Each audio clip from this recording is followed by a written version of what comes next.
नववर्षानिमित्त कोल्हापुरात अंबाबाई मंदिरात भक्तांच्या रांगा लागलेल्या आहेत। आता धाराशिवमध्ये देखील भाविक आई तुळजाभवानीच्या दर्शनासाठी मोठ्या संख्येने उपस्थित आहेत।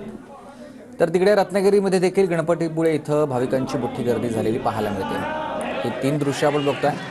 अंबाबाई मंदिर कोल्हापूर, आई तुळजाभवानी मंदिर धाराशिव आणि गणपतीपुळे या ठिकाणी रत्नागिरीला देखील मोठी भाविकांनी गर्दी केली आहे। नवीन वर्षाचं स्वागत देवदर्शनानं करण्यासाठी भाविकांची ही गर्दी।